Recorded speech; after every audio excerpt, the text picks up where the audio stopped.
A Little Princess by Frances Hodgson Burnett. Chapter 9.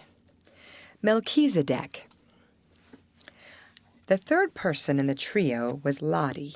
She was a small thing and did not know what adversity meant, and was much bewildered by the alteration she saw in her young adopted mother. She had heard it rumored that strange things had happened to Sara, but she could not understand why she looked different, why she wore an old black frock and came into the schoolroom only to teach instead of to sit in her place of honor and learn lessons herself. There had been much whispering among the little ones when it had been discovered that Sara no longer lived in the rooms in which Emily had so long sat in state. Lottie's chief difficulty was that Sara said so little when one asked her questions. At 7 mysteries must be made very clear if one is to understand them. "Are you very poor now, Sara?" she had asked confidentially the first morning her friend took charge of the small French class. "Are you as poor as a beggar?" She thrust a fat hand into the slim one and opened round, tearful eyes. "I don't want you to be as poor as a beggar." She looked as if she was going to cry, and Sara hurriedly consoled her. "Beggars have nowhere to live," she said courageously. "I have a place to live in." "Where do you live?" persisted Lottie. "The new girl sleeps in your room, and it isn't pretty anymore." "I live in another room," said Sara. "Is it a nice one?" inquired Lottie. "I want to go and see it." "You must not talk," said Sara. "Miss Minchin is looking at us. She will be angry with me for letting you whisper." She had found out already that she was to be held accountable for everything which was objected to. If the children were not attentive, if they talked, if they were restless, it was she who would be reproved. But Lottie was a determined little person. If Sara would not tell her where she lived, she would find out in some other way. She talked to her small companions and hung about the elder girls and listened when they were gossiping and acting upon certain information that had unconsciously left drop. She started late one afternoon on a voyage of discovery, climbing stairs she had never known the existence of until she reached the attic floor. There she found 2 doors near each other, and opening one, she saw her beloved Sara standing upon an old table and looking out of a window. "Sara!" she cried aghast. "Mama, Sara!" She was aghast because the attic was so bare and ugly and seemed so far away from all the world. Her short legs had seemed to have been mounting hundreds of stairs. Sara turned round at the sound of her voice. It was her turn to be aghast. What would happen now if Lottie began to cry and anyone chanced to hear? They were both lost. She jumped down from her table and ran to the child. "Don't cry and make a noise," she implored. "I shall be scolded if you do, and I have been scolded all day."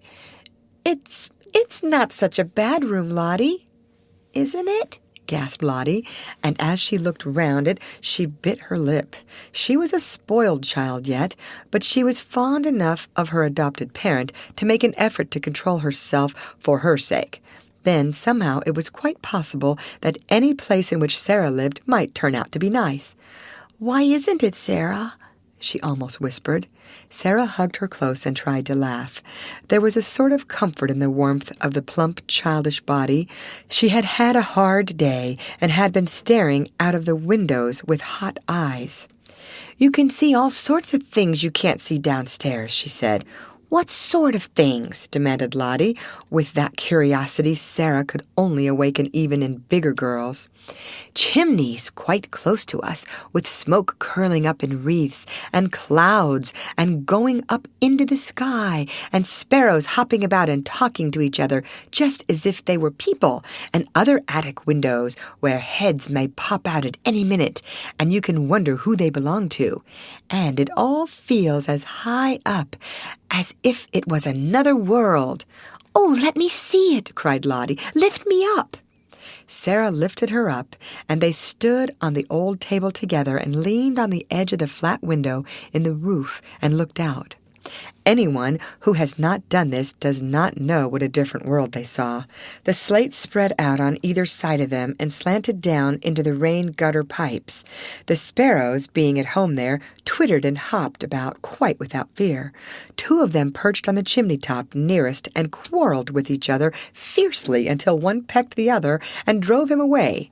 The garret window next to theirs was shut because the house next door was empty. "I wish someone lived there," Sara said. "It is so close that if there was a little girl in the attic, we could talk to each other through the windows and climb over to see each other if we were not afraid of falling."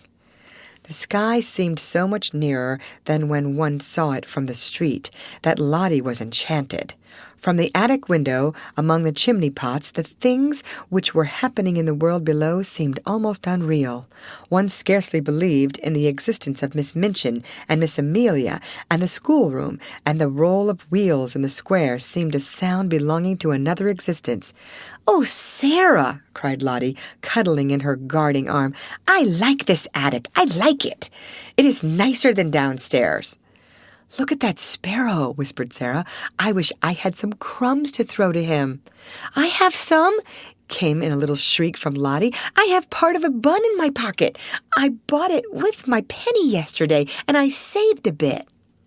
When they threw out a few crumbs, the sparrow jumped and flew away to an adjacent chimney top. He was evidently not accustomed to intimates in attics, and unexpected crumbs startled him. But when Lottie remained quite still, and Sara chirped very softly, almost as if she were a sparrow herself, he saw that the thing which had alarmed him represented hospitality after all. He put his head on one side, and from his perch on the chimney looked down at the crumbs with twinkling eyes. Lottie could scarcely keep still. "Will he come? Will he come?" she whispered. "His eyes look as if he would," Sara whispered back. "He is thinking, and thinking whether he dare. Yes, he will. Yes, he is coming." He flew down and hopped toward the crumbs, but stopped a few inches away from them, putting his head on one side again, as if reflecting on the chances that Sara and Lottie might turn out to be big cats and jump on him. At last his heart told him they were really nicer than they looked, and he hopped nearer and nearer, darted at the biggest crumb with a lightning peck, seized it, and carried it away to the other side of his chimney. "Now he knows," said Sara, "and he will come back for the others." He did come back, and even brought a friend, and the friend went away and brought a relative, and among them they made a hearty meal over which they twittered and chattered and exclaimed, stopping every now and then to put their heads on one side and examine Lottie and Sara. Lottie was so delighted that she quite forgot her first shocked impression of the attic. In fact, when she was lifted down from the table and returned to earthly things, as it were, Sara was able to point out to her many beauties in the room which she herself would not have suspected the existence of. "It is so little and so high above everything," she said, "that it is almost like a nest in a tree. The slanting ceiling is so funny. See, you can scarcely stand up at this end of the room, and when the morning begins to come, I can lie in bed and look right up into the sky through that flat window in the roof. It is like a square patch of light. If the sun is going to shine, little pink clouds float about, and I feel as if I could touch them. And if it rains, the drops patter and patter, as if they were saying something nice. Then, if there are stars, you can lie and try to count how many go into the patch. And it takes such a lot. And just look at that tiny rusty grate in the corner. If it was polished and there was a fire in it, just think how nice it would be. You see, it's really a beautiful little room." She was walking round the small place, holding Lottie's hand and making gestures which described all the beauties she was making herself see. She quite made Lottie see them, too. Lottie could always believe in the things Sara made pictures of. "You see," she said, "there could be a thick, soft, blue Indian rug on the floor, and in that corner there could be a soft little sofa with cushions to curl up on, and just over it could be a shelf full of books so that one could reach them easily, and there could be a fur rug before the fire, and hangings on the wall to cover up the whitewash and pictures. They would have to be little ones, but they could be beautiful, and there could be a lamp with a deep rose-colored shade and a table in the middle with things to have tea with, and a little fat copper kettle singing on the hob, and the bed could be quite different. It could be made soft and covered with a lovely silk coverlet. It could be beautiful, and perhaps we could coax the sparrows until we made such friends with them that they would come and peck at the window and ask to be let in." "Oh, Sara," cried Lottie, "I should like to live here." When Sara had persuaded her to go downstairs again, and after setting her on her way, had come back to her attic, she stood in the middle of it and looked about her. The enchantment of her imaginings for Lottie had died away. The bed was hard and covered with its dingy quilt. The whitewashed wall showed its broken patches. The floor was cold and bare. The grate was broken and rusty, and the battered footstool tilted sideways on its injured leg, the only seat in the room. She sat down on it for a few minutes and let her head drop in her hands. The mere fact that Lottie had come and gone away again made things seem a little worse, just as perhaps prisoners feel a little more desolate after visitors come and go, leaving them behind. "It's a lonely place," she said.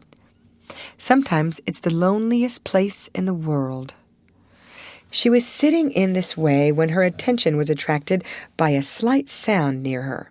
She lifted her head to see where it came from, and if she had been a nervous child, she would have left her seat on the battered footstool in a great hurry. A large rat was sitting up on his hind quarters and sniffing the air in an interested manner. Some of Lottie's crumbs had dropped upon the floor, and their scent had drawn him out of his hole. He looked so queer, and so like a gray-whiskered dwarf or gnome, that Sara was rather fascinated.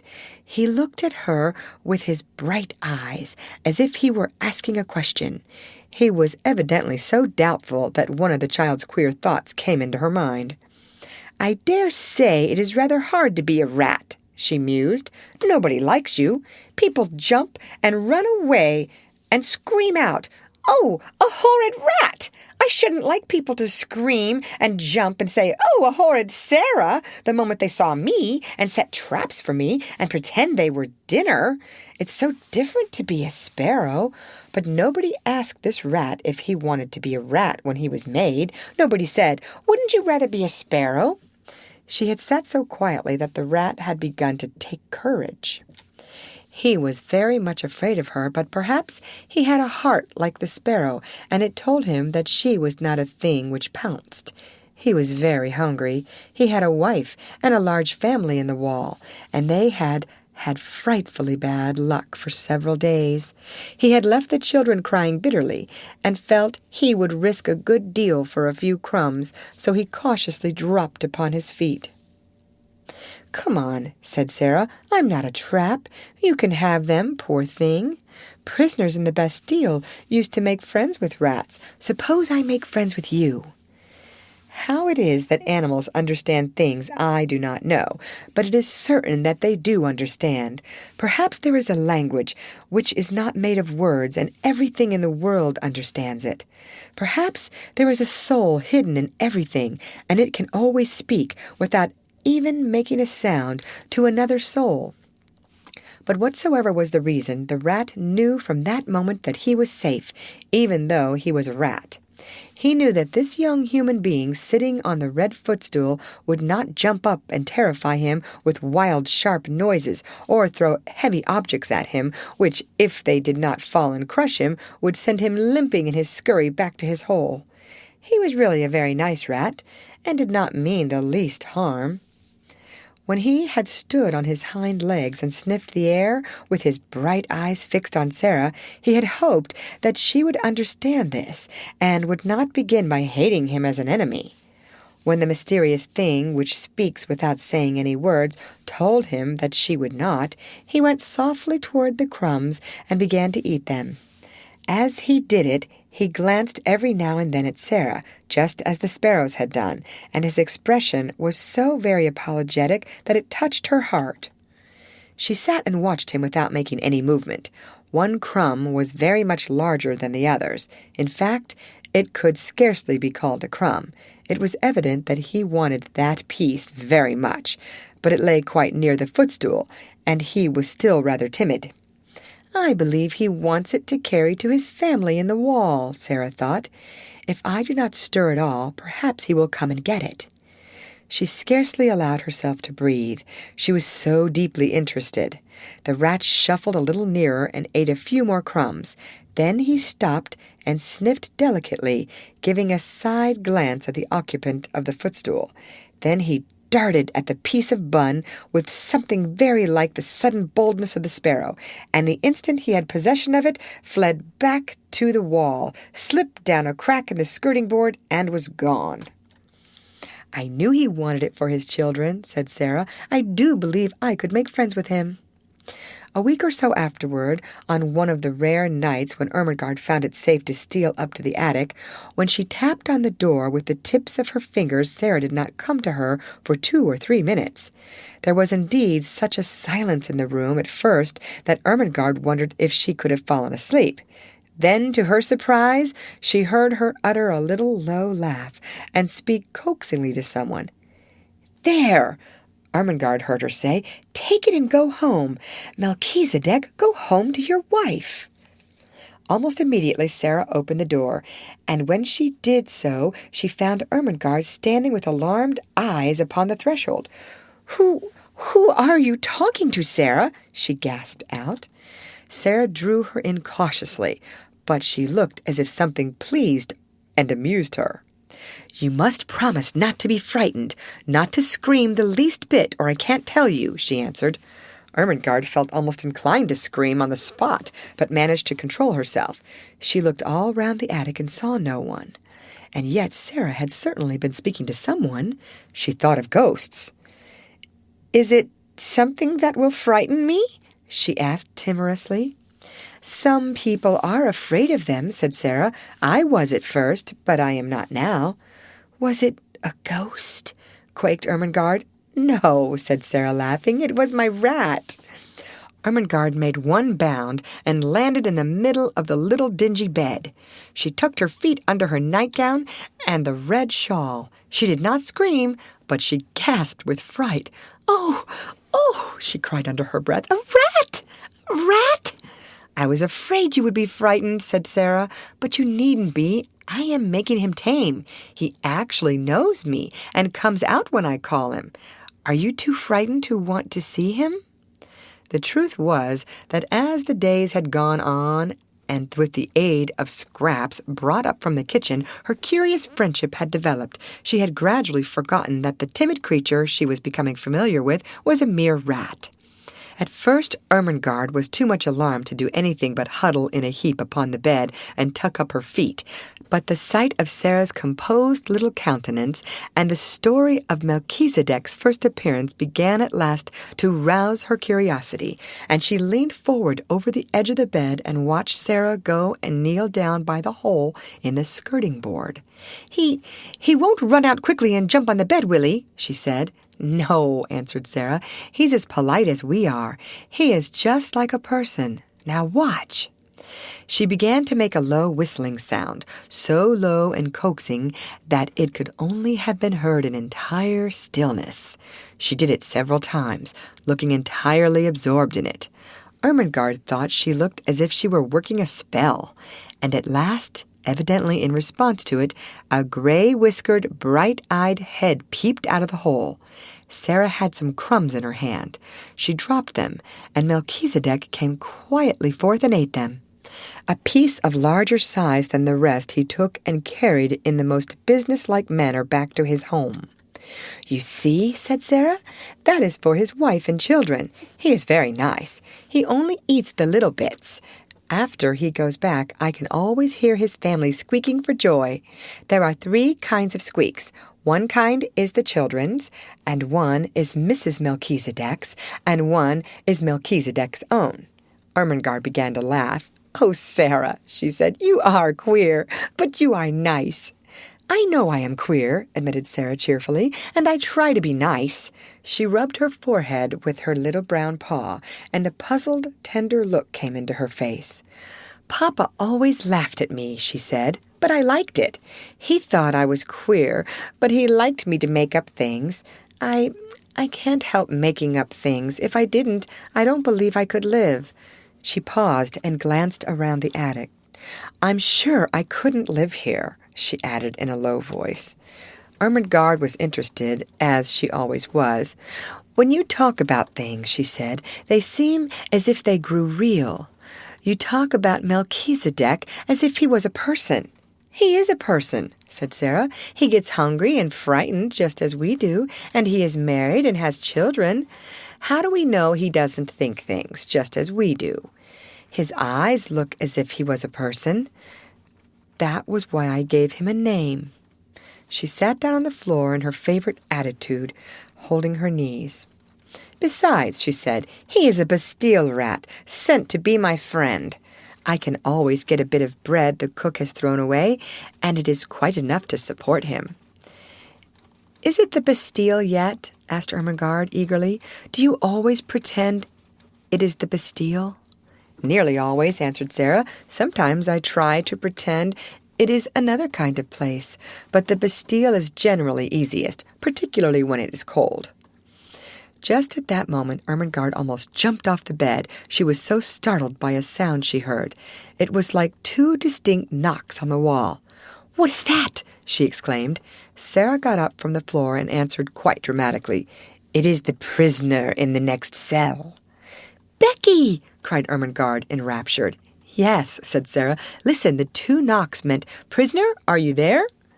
She knocked 3 times on the wall herself, as if in answer. "That means, 'Yes, I am here, and all is well.'" 4 knocks came from Becky's side of the wall. "That means," explained Sara, "'Then, fellow sufferer, we will sleep in peace. Good night.'" Ermengarde quite beamed with delight. "Oh, Sara," she whispered joyfully, "it is like a story." "It is a story," said Sara. "Everything's a story. You are a story. I am a story. Miss Minchin is a story." And she sat down again and talked until Ermengarde forgot that she was a sort of escaped prisoner herself, and had to be reminded by Sara that she could not remain in the Bastille all night, but must steal noiselessly downstairs again and creep back into her deserted bed. End of chapter.